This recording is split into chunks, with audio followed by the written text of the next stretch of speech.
speaker of English Sound Line, the objective is to rethink your approach to teaching and learning pronunciation. So we'll talk with our guest speakers, and we'll have some discussion back and forth about, how we should approach the teaching and the learning of pronunciation in the new era. So before we get started, let me brief you a little bit on the format of EduVoice Vietnam. So for those of you who are not aware, so EduVoice Vietnam is not like a webinar or like a workshop where we will have a lot of opportunity to interact with the audience via Q&A, because we are just a talk show, and we will talk with our guest speakers on the topic of the day. But to have interact with the audience, we will have a person in our team, and I think many of you are familiar with him. He's Andy. Andy will monitor the chat box, so feel free to share your thoughts and comments or even questions in the chat box, and we'll try our best to get back to you. So for today's topic, today's theme is pronunciation, something that I think is not new to all of you, right? So why do we decide to go with a very familiar topic that everybody seems to know very well about? The reason is because we think English pronunciation in English language teaching has traditionally been taught by asking students to copy, to imitate British or American accents, something that we think is often unachievable, demotivating, and even ineffective for real-life international communication. So why do we think that? Why do we think so? Let's all together find out as we discuss important questions related to pronunciation with our two guest speakers today. So regarding the guest speakers today, I feel extremely lucky to be introduced to and connected to two guest speakers who are experts in pronunciation. I feel very honored to invite them to be on board today. They are Dr. Marek Kiczkowiak and Dr. Huong, who both have done extensive research on pronunciation, of course, among many other interesting things they are doing. So Marek wrote a research-based pronunciation syllabus for one of our adult learner program, Voices, and Huong did her PhD in pronunciation of Vietnamese English. So let's find out more about them. Marek, where are you? Could I ask you to turn on your camera and say hello to our audience? Hello, everybody. Yeah. So good afternoon, Marek. Oh, actually, I should say good morning, right? Because I know you are based in Europe. So could you tell us what time it is now where you are and how you are feeling right now? It's 9 a.m. It's very cold. It's very cold. Okay. Very cold. Okay, a little bit similar to Hanoi. Maybe it's not too cold to many, but I'm terrible at coping with the coldness, so I feel like very chilly today. So Merrick, I've been very curious about you, and I would like to take this opportunity to ask you a couple of questions regarding your background. So sure. I feel curious about you the moment I start looking at Voices, one of our adult learners programs, and I found out that you are the expert, one of the authors in charge of the pronunciation syllabus of Voices. So, and I also read about your bio, your interest, and correct me if I'm wrong, you are interested in, things like native speakerism, English as a lingua franca. Could I ask you, what sparks your interest in native speakerism, and do you have any big words that you would like to share about it? Sure. I think the interest has been very personal. So as a non-native speaker, I personally faced many situations in the past where I was turned down for jobs simply because I was a non-native speaker and explicitly told so. I can remember many situations where the employers would just reply and they would say like, look, your CV looks great, but we only hire British people or something like this, right? No. So yeah, I think that's kind of what sparked my interest in it, like just like personal experience, I think, Yeah, thank you for sharing that. I am actually also very interested in native speakerism. It resonates so much with me. And like you as a non-native speakers of English, I think we have a lot to talk about. I have always been interested in doing an episode on, inclusiveness and diversity in English language teaching. And maybe let's see if we can have another opportunity to talk about that. That would be amazing. Yeah. Yes. Yeah. One other thing that I find very curious about on your profile is that you run your own company, some company named like Academic English Now. Could you tell us a little bit about it? Like what do you do in that company? Sure. Yeah. So I run my own business. It's called Academic English Now, and we basically help PhD students and researchers write and publish research papers in high impact journals. And yeah, I mean, I've been running it for about 2 years. We've got 3 people on the staff. We've got over 300 PhD students and researchers that we've worked with over the last 2 years, helping them publish papers.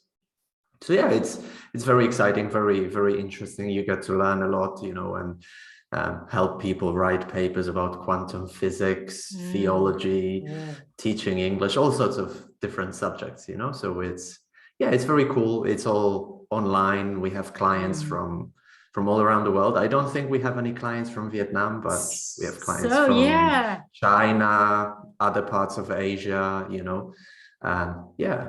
it's very exciting. So I'm thinking, like on top of my head right now, I'm thinking, teachers, participants, EduVoice teachers right now, if you feel interested, if you want to be, a famous PhD candidate with, journals, articles being published in high impact journals, reach out to Marek and he'll be very helpful. Absolutely. Thank you. Yeah. Yeah, so thank you, Marek. And I think let's turn our attention to the second guest speaker today. Where are you, Dr. Huong? Could I ask you to turn on your camera and say a few words to the audience? Okay, can you hear me? Yes, I can hear you very well. Okay, hello.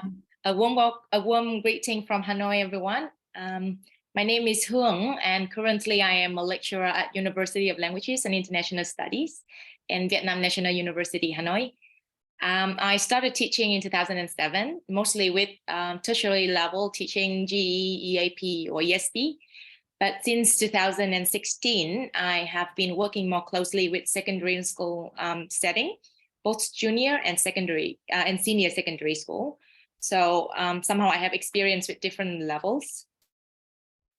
That's precious. And I'm very curious to know about, the motivation, because I learned and found out that you did your PhD in pronunciation of Vietnamese speakers of English. So could I ask you, like, what brought you to that decision to do a PhD in the pronunciation of Vietnamese speakers of English? Okay, well, to talk about what brings me to pronunciation, to tell the truth, I actually had difficulties teaching pronunciation.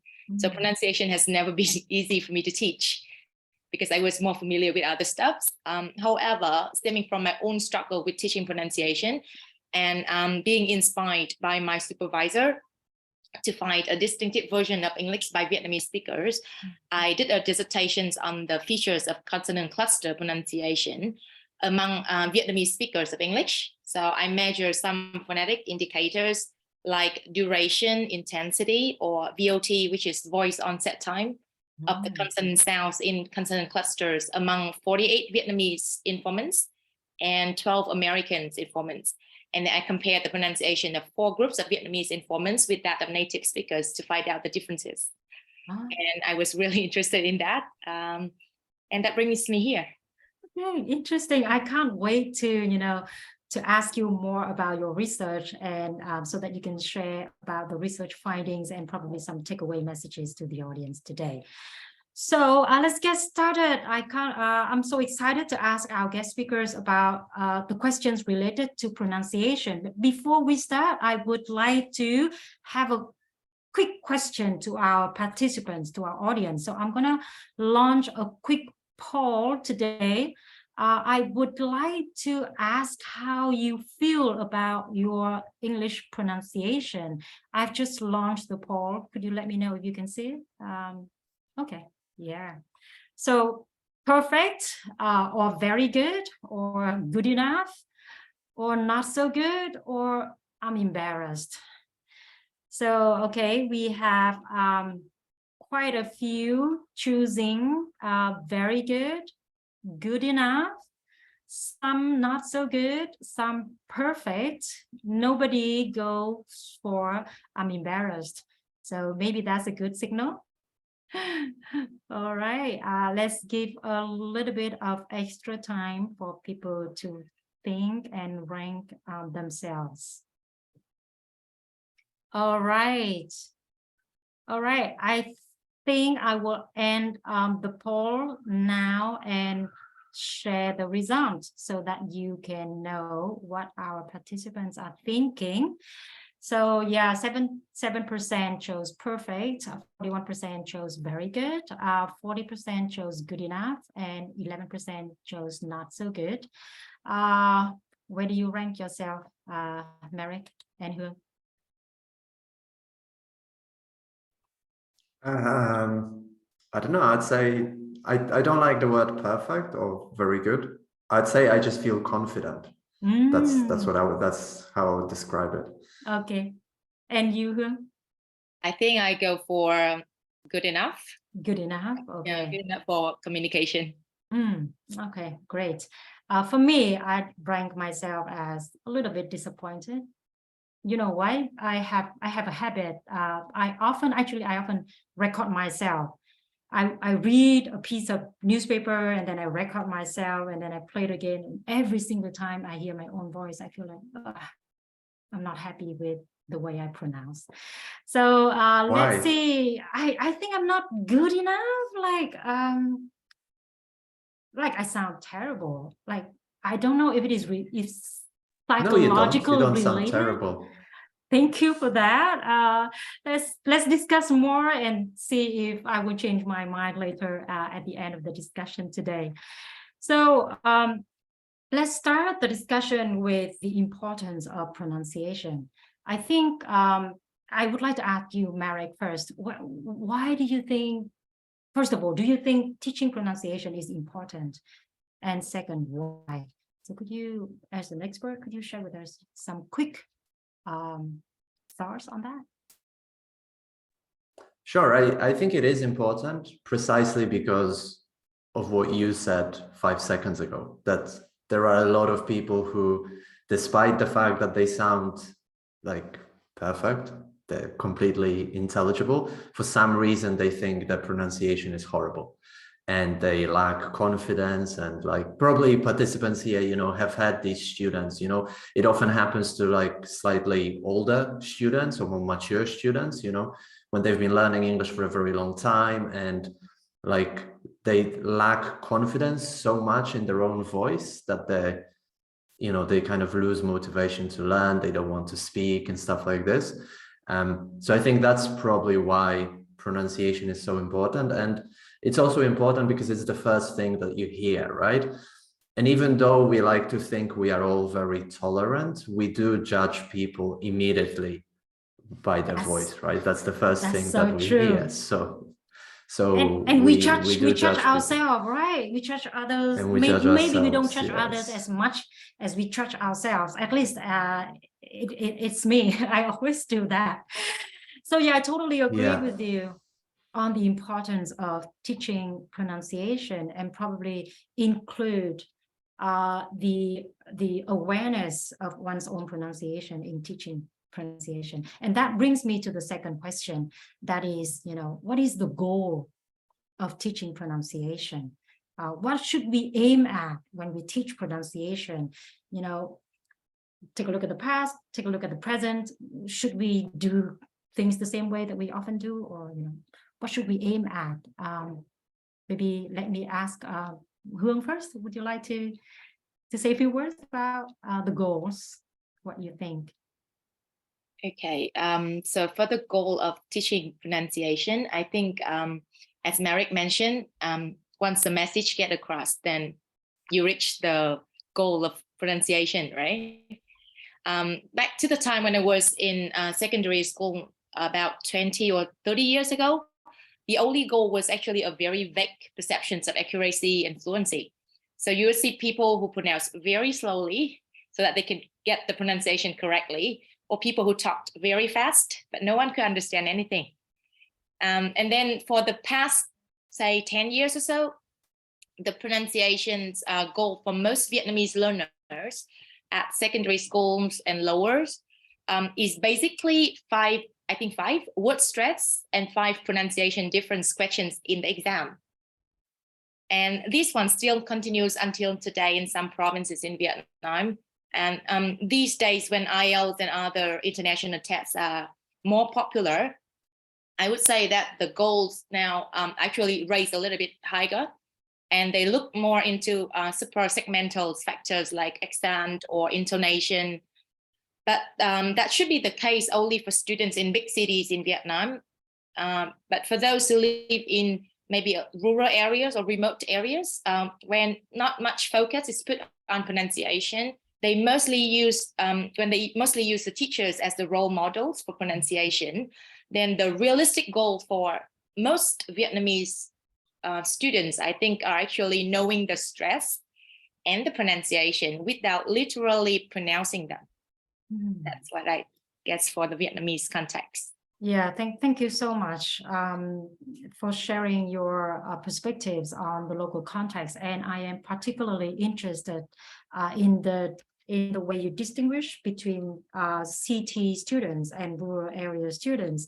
And you are right, probably we should, diversify the pronunciation teaching goals to suit the different types of learners.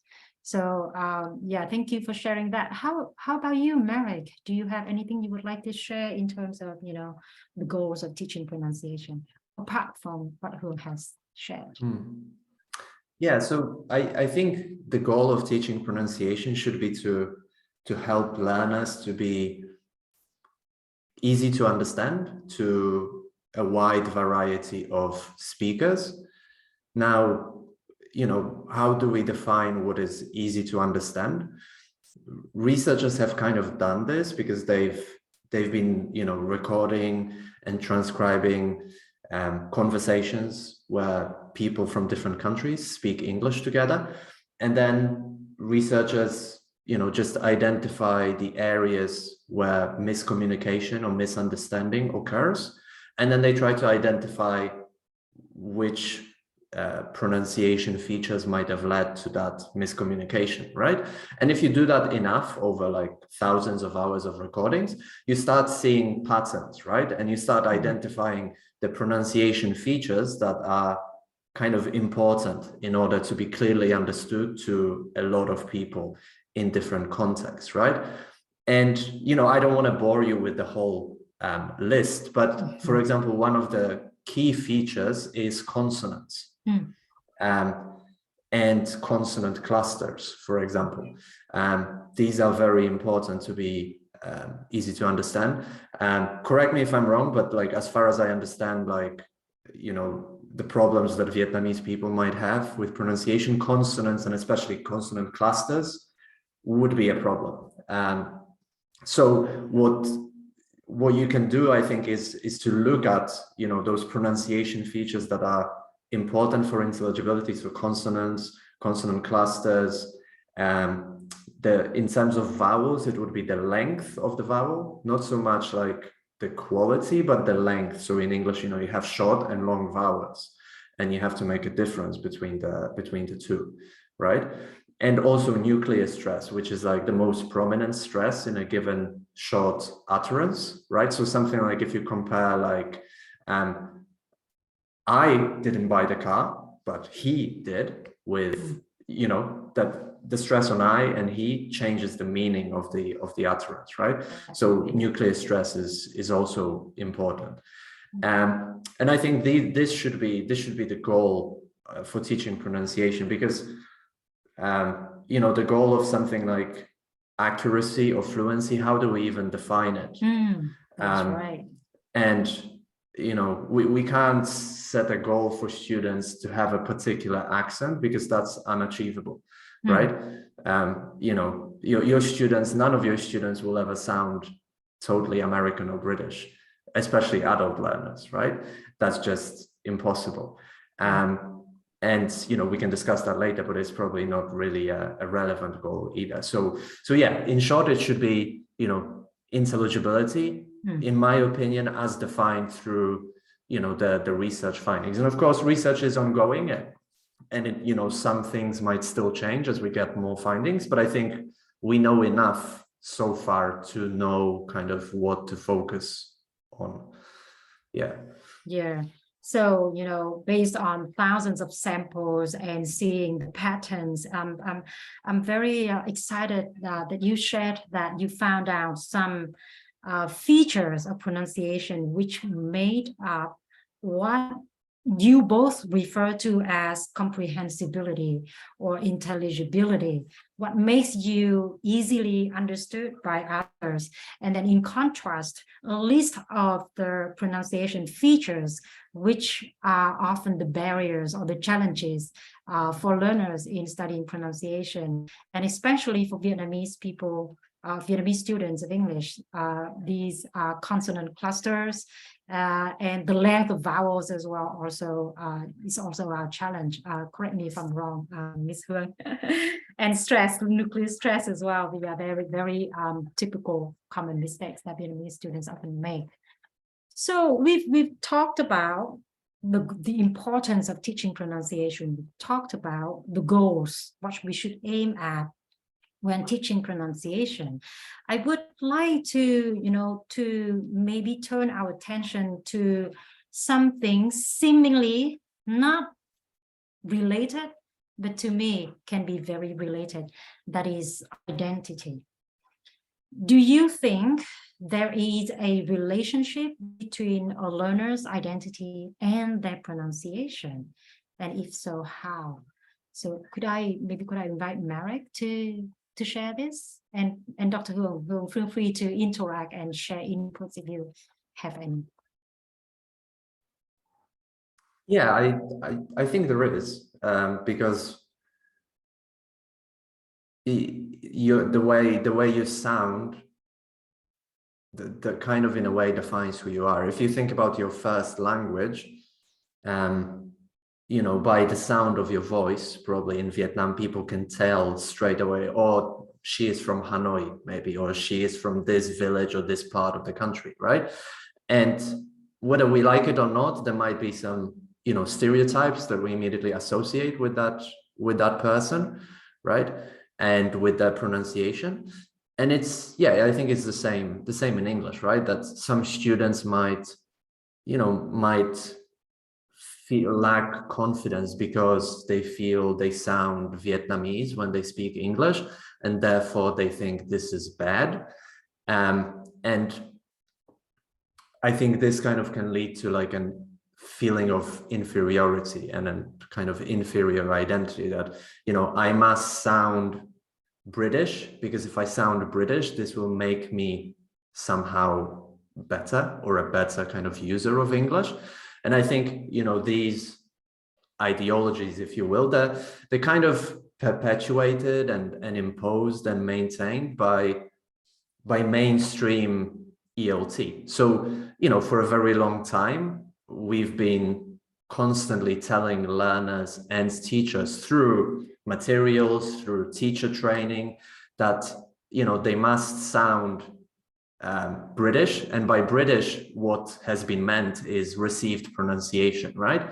Or they must sound American, meaning just one general American pronunciation, and that's it, right? That like we've spread this false idea that there are only two correct pronunciations, and that's it, right? And any deviation from it is an error, right? And it's some sort of like a strange accent.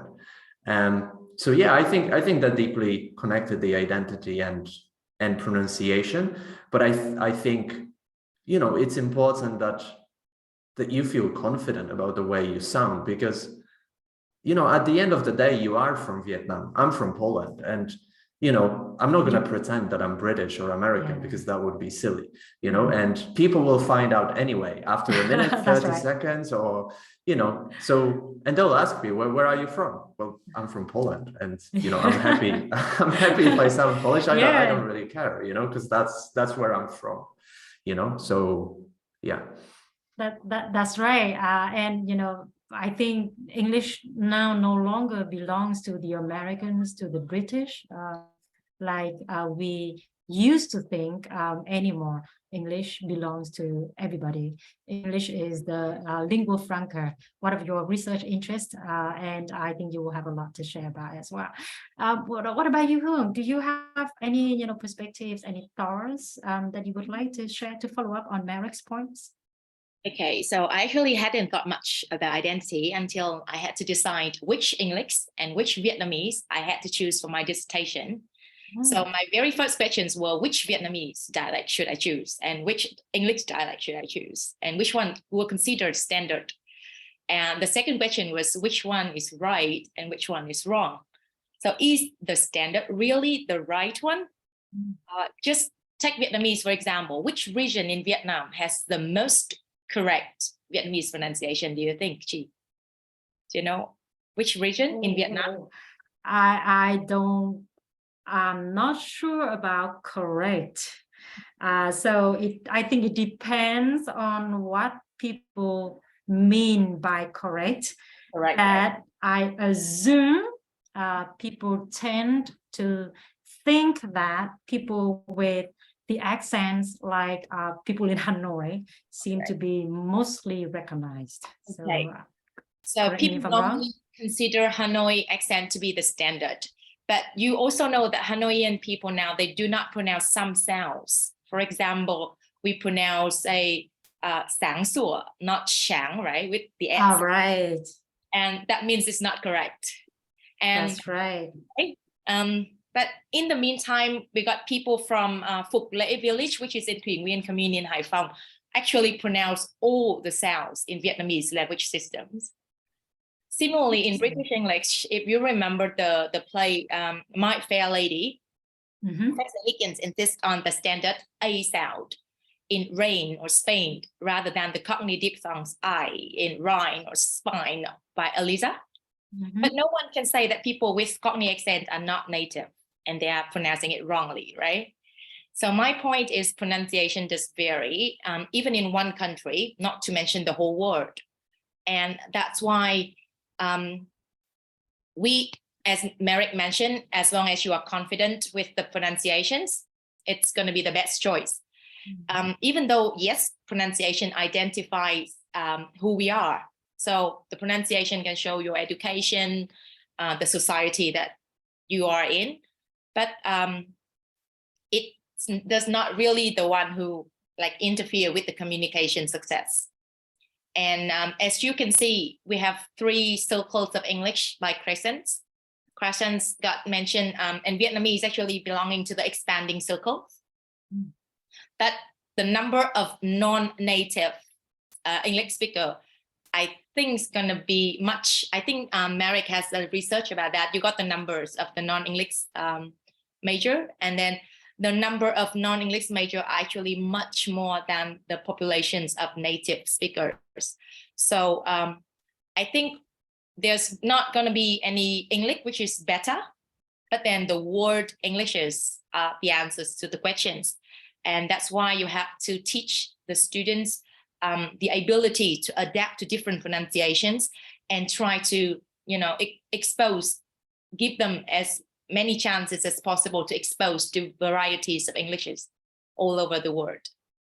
And just be yourself and confident with your own identity, because, you know, unless we can speak 2 languages, why the native speakers maybe not, right? That's right. And, you know, we have different varieties of English. We have American English, we have British English, we have Singlish. So I think it's now time we have, what do you call it? English, Vietnamese English. We should speak English the way we do and be proud of that. So I would like to, personally send my own message to all of you here, all of the educators, all of the teachers, all of you who are joining EduVoice episode today, to encourage you to be a pioneer in your own teaching, embrace the way we speak English, be proud of who we are, and be a pioneer in creating Vietnamese English, and be proud of that. So yeah, I think the question about the relationship between pronunciation and identity is an interesting one, and I think you will have a lot to share and to follow up on, and keep in touch with us on this. So we talked about the importance of pronunciation, why we should teach it. We talked about the goals, what we should aim at when we teach and when we learn pronunciation. Should we change our standard because time has changed? And we also talked about the relationship between a learner's identity and pronunciation. So that brings me to a more practical question that I think a lot of teachers here may be interested in knowing about. That is the teaching of pronunciation.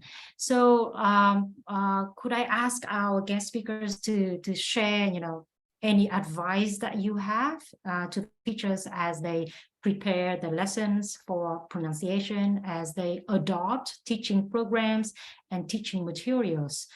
What should they do to have, best practices in teaching pronunciation that align with the goals that we discussed earlier? So, Marek, could I invite you first? Yeah, for sure. So I think the first point is to plan the syllabus based on focusing most on the pronunciation features that are important for intelligibility, right? So we said that these are, for example, consonants, consonant clusters, aspiration, long vowels, nuclear stress, right? And then what you can do, since most of you, I assume here, are Vietnamese and you speak your students' first language, you can then see okay, so out of all the consonants in English, which consonants will be problematic for my learners, right? And then out of these consonant clusters that we have in English, which will be problematic for my learners? And then this can give you a very focused list of pronunciation features that you can start working on. And then you can try to arrange them in a logical order.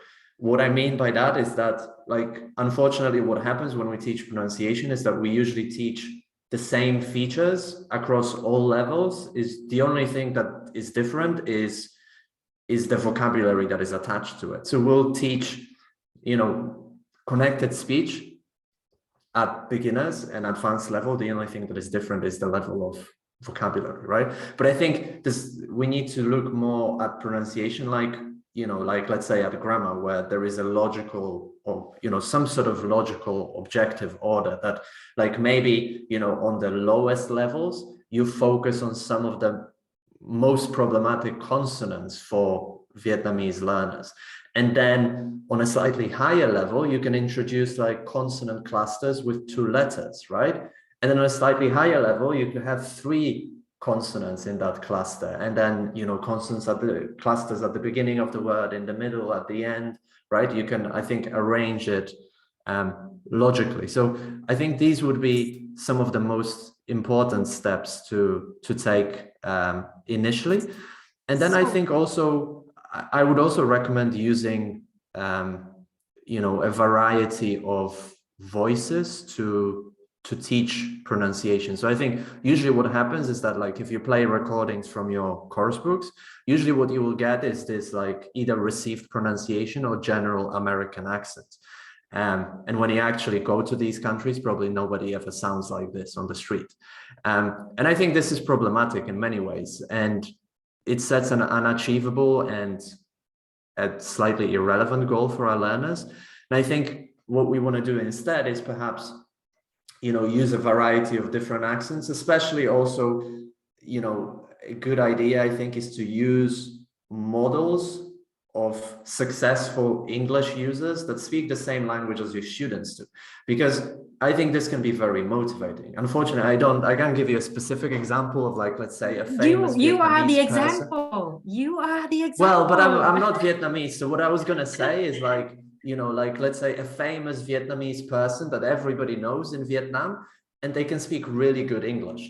Like, they might sound slightly Vietnamese, but they speak perfect English. That would be a great model for your students, because this is a person who has achieved what your students are trying to achieve, so it's very motivating, I think, because your students can sound like this person. They can't really sound like this recording in the coursework, but they can potentially sound like this person.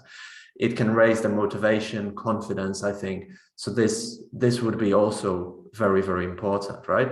And whenever, like, there is choice in terms of how we can pronounce things. So, like, for example, my colleague mentioned the difference between rain and Rhine, depending on, like, the Cockney accent or received pronunciation. Another example is, like, the TH sound, right? That, we told that the only correct pronunciation is th, but that's not true. If you go to Ireland, people say t, so they say 3 for the number 3, right?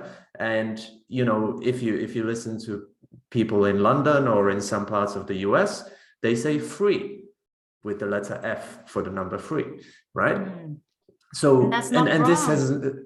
this has no impact on intelligibility. So I think maybe this word, like, wrong and correct, should also be rethought, because it's all very relative, and I think we should be thinking in terms of, like, does it make any impact on clear pronunciation? And in this case, it doesn't. So, like, what's the point of, like, making your students say th?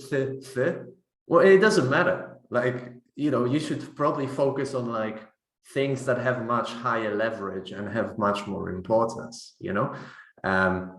So to give you an analogy, like you do with teaching vocabulary, surely, like, when you teach vocabulary, and let's say you're going to focus on the words or phrases that your students need to use in order to achieve whatever they want to achieve, right? If I have clients who want to write research papers, I'm not going to teach them, like, I'm not going to teach them phrasal verbs, because that's inappropriate. I'm going to teach them phrases that help them to write the research paper, right? It's the same with pronunciation. We want to teach people the features that they need most in order to communicate, right? And to sound clear. Yeah. Thank you for that. And to follow up on that, if possible, maybe Dr. Huong could do a follow-up research on, common pronunciation features that Vietnamese students of English should, pay attention to as they study English. And so to sum up what Merrick has shared, thank you for that. I find that so very interesting. So first thing is logical order, right? And one way to look at logical order of the pronunciation features is the level of difficulty. So begin with something easy and simple first, and then move up a little bit higher. And then at the end, we will reach the goal. One thing that I find really exciting about what Marek has just shared is the introduction of a variety of accents to the learners as they study English. So maybe with one word, we can have two models maybe. One is the first speaker of English, or we often refer to as a native speaker of English, like the American accent. And the other model that we may introduce is a second, third, or even fourth speaker of English with the same word. So we will introduce or expose our students to different accents, and motivating is the right word that Marek just said. Because I think if we only introduce like American accent or British accent, we somehow encourage people to judge the other's pronunciation. You are not good enough. You don't sound like an American. You don't sound like a British. And that way, our students will never be able to achieve the goal of, learning pronunciation. So that's my takeaway from Merrick's sharing. So thank you for that. How about you? Any thoughts, any advice you would like to share? I actually do the same thing that Marek mentioned. So whenever I teach pronunciation, I normally compare and let them. I think there are a lot to be able to find on YouTube, that they do some kind of TikTok videos or YouTube video to compare two different accents. And that one, as I mentioned earlier, the chance for you to encourage your students to have more exposure to different varieties of English. And for teaching pronunciation in general, I think some of the tips that I normally use in my class was considered to be the 7 Ps. So the first P that I have here is actually perceptions. So how you perceive you as an individual, as even because I used to be a learner, I also need some kind of change to that one. So make good with perceptions on your own, and then prepare the lessons with your knowledge about different sounds, about different varieties of English. And the second one that I mentioned here was actually pronunciation. For this pronunciation, I mean, you should show the students, the physical aspects in different sound, like the sound, but then you should give another way to explain. Normally in my class, I use some software to teach. For example, Prat is like a software with the waveforms, so that you can see very clearly the difference in pronunciations in waveforms. But then I also have another way to explain them, which is more vivid. For example, when you see the waveform of the round consonant, of the round sound, then you should also tell them that, when you pronounce the round sound, you just like you are having a hot potato in your mouth. So it's actually easier to it become more vivid. For prediction, as a teacher, and just like she has also mentioned, maybe I can do further research on this as a researcher. Teachers can also predict some common pitfalls of the students. For example, with Vietnamese students, you may think about consonant cluster pronunciation. You may consider the vowel length, also one of the common pitfalls of the students. And for performance, I mean, when your students perform some practice with pronunciation, make sure that you give them some detailed and concrete feedbacks, which is not vague and it's not general comments. I think Google has a software for you to give comments on the students' pronunciation if they don't have the teachers. But the teachers are also a very good source for feedback, and you can see very clearly the progress that they make. Encourage them to practice. Even I myself tell my students that even now, when I've been studying English for a very long time, I still do a lot of practice. It's just like some physical practice with my mouth every day when I wake up or before I give any speech, right? Oh, interesting. They can just have, I actually have one, like a kind of physical exercise for the mouth. Okay. And we do it, for example, like around your lips, for just like release the muscle a little bit, just preparing for some practice. And encourage them that you don't need to be perfect. An example for some has asked in the chat box about an example of a Vietnamese who are good at pronunciation. I normally use the example of model Huong Thuy. I'm not sure if you know her, but then she started from some very scratch, like individual words, isolated words, but then now her English has improved gradually, and then now I think it's quite good. And then I normally let my students watch the videos of her at the very first beginning when she started speaking English, and then now to see the difference. Also, I think one of the things that she she actually got is actually the persistent, keep trying, got commitment. You do it again and again, day by day. I normally encourage my students to do some kind of 5 minutes a day with pronunciation practice. And the last one was actually also Merrick's ideas about motivating, I think praise.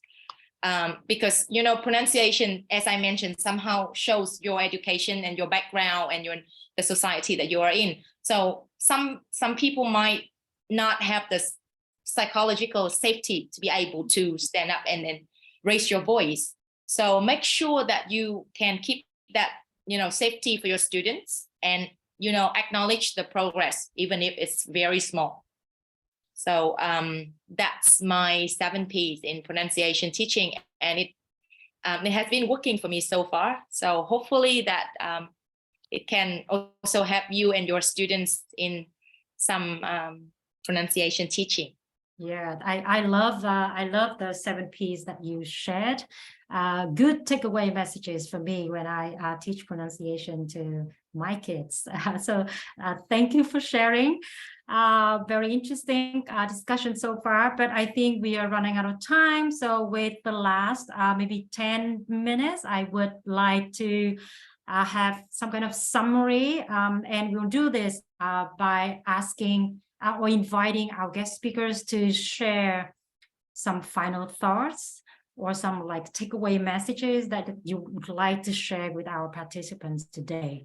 So Marek, could I ask you, do you have any final thoughts, or are there any takeaway messages that you would like to share with our teachers today? Sure, yeah. I was just conversing with somebody in the chat, and I think that gave me an idea for a takeaway message. It's more like a reflection for a question that each of you should ask yourself, because I think it's natural that also in our first language, or maybe even more in our first language, we tend to think that some accents are better than others. I live in Belgium, in the Flemish speaking part of Belgium, where they speak Dutch, and I'm always amazed how local Belgian people, Flemish people, they always say no, don't speak like I do because I have an accent. You should speak like that.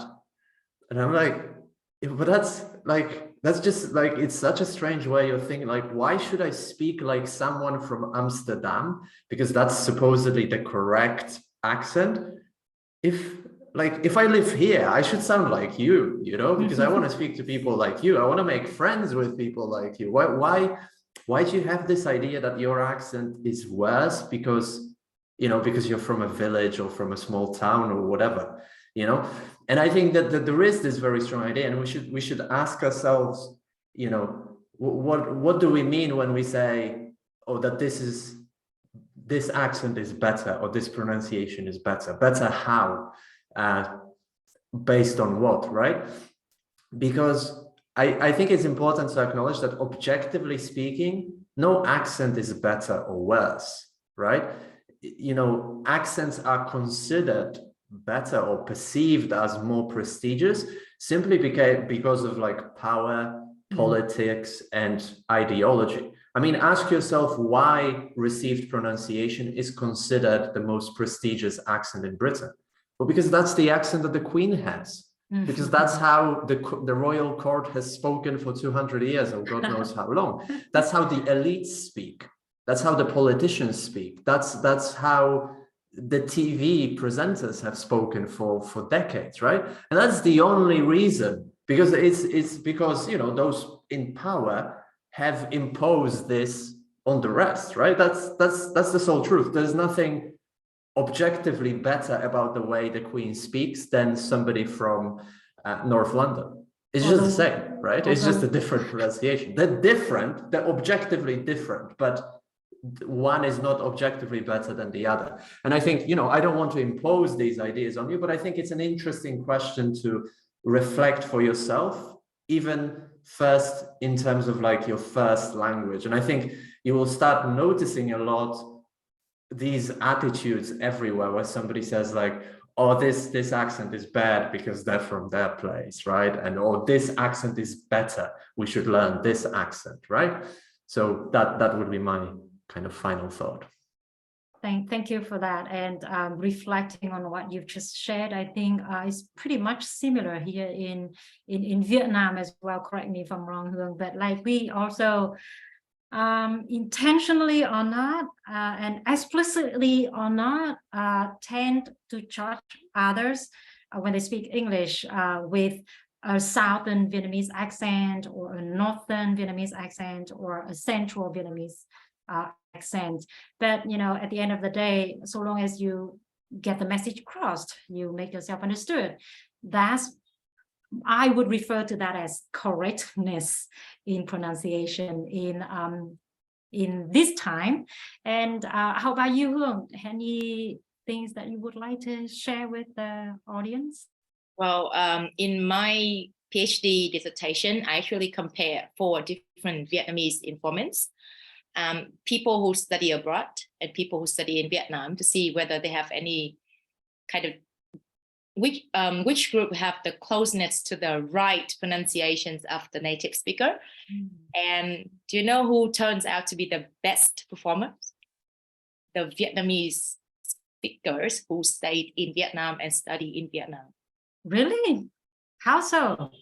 So could you tell us more? I think because of that group of, because I need to have people of the same English level. So I choose that group who are teachers of English in high school and in universities who studied in Vietnam. And they showed very good performance with pronunciations. So my final thought is just be yourself and be confident with your pronunciations, because you may think that your pronunciation is not so good, but as my research, as the one that I found out in my research, your pronunciation is going to be just fine as long as you keep on making a better version of yourself. So be yourself and happy pronouncing. Be yourself and happy pronouncing. Very strong, powerful takeaway message. And I would like to send this to all of our participants today. We have one more person who has been so quiet in the background, but actually I think he would have very interesting thoughts to share with us. And I think you all know him. He's Andy. I think of Andy as an English teacher, a teacher trainer, an academic consultant, an American, an expat living and working in Saigon for so many years.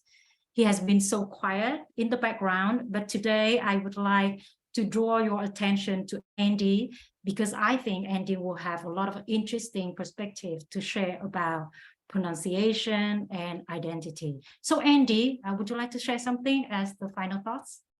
Yeah, sure. Thank you. I think it's actually, from my perspective, it's my opinion is very similar to what Marek and Ms. Hung have been saying today, especially about this whole concept of this notion of what's correct and what's not correct. And there isn't really one that's correct. And I think as English teachers who travel around and go to different countries, we can see a lot of this in our lives. So I've lived in a few different countries, and I've worked personally with, native speakers or first language speakers from Australia, South Africa, Ireland, England, Scotland, Canada, United States, many, many different places. And all of them have different accents. And I realized sometimes it was a bit of a struggle for me to understand them, especially when you get a group of English people all talking together and I'm the only American. I really have to concentrate very, very hard to understand what they're saying. As native speakers or first language speakers or as teachers, we often afford the same kind of tolerance to the people that we see as native speakers. So there's really no reason that we shouldn't give the same sort of tolerance to English learners. We're already doing it in our everyday lives with so-called native speakers or first language speakers. And not even with just accents, but there's a lot of interesting psycholinguistic research about just an interesting thing for thought. If you put a pencil in your mouth and try to say a sentence, maybe the other for- people can understand, even though the acoustic signal is not the exact same. So there's a lot of interesting work going on in your head as you perceive language. We do this in our everyday lives with first and second language speakers, and I think that we can give that same sort of tolerance for variation to speakers from everywhere around the world. So great, thank you, Andy. So next time when you speak Vietnamese to me, I will tolerate you. And when I speak English to you, please tolerate me, okay? I believe, yes, of course. Be good, right? Absolutely. So for me, I have a personal takeaway message. I will share it first by repeating the question, which is the title or the theme of our episode today. What should a Vietnamese speaker of English sound like? My takeaway message is they should sound like themselves. Be happy pronouncing. So that's the takeaway message that I would like to share with you all. So thank you so much for your time today. And with the last few minutes, I would like to share a couple of things. If you are interested in knowing more about our adult learner program named Voices, interested in finding more about our approach to teaching and learning pronunciation that Marek and Huong have shared with you just now, please visit the website on the screen and find more about Voices. Keep in touch with us on a couple of channels. We have global webinars, and we also have our Asia regional webinars with the link shared on the screen. Andy will also share the links in the chat box. If you feel tired of watching, you can read by visiting our InFocus blog webpage and do some reading about the latest trends or tips and best practices in English language teaching. And I know that many of you are interested or may be interested in watching our talk show again. You can go to our EduVoice website and watch our previous interviews. This episode, the recording will be available in a couple of days. So yeah, stay connected with us and find out more about what's going to happen next. So and also stay in touch with us for the next episode to come. We will announce that on this website along with other channels. And stay tuned, because in the next episode, we will have some small secret for you. Okay, so with that, I would like to send my sincere thanks to our beloved guests, Marek, Kiczkowiak, Dr. Marek Kiczkowiak, and Dr. Nguyệt Hương, and also Andy for wonderful sharings and input and foods for thoughts today. I believe our participants will, benefit a lot from the sharings. And last but not least, I would like to sincerely thank our listeners, our participants, teachers who attended the episode today. Keep in touch. And when we end the talk show, a survey link will pop up. Please spend 2 minutes of your precious time to fill out the form and let us know your feedback about our program so we can improve in the future. So stay safe, everybody. Thank you and happy teaching. Bye for now. Bye-bye.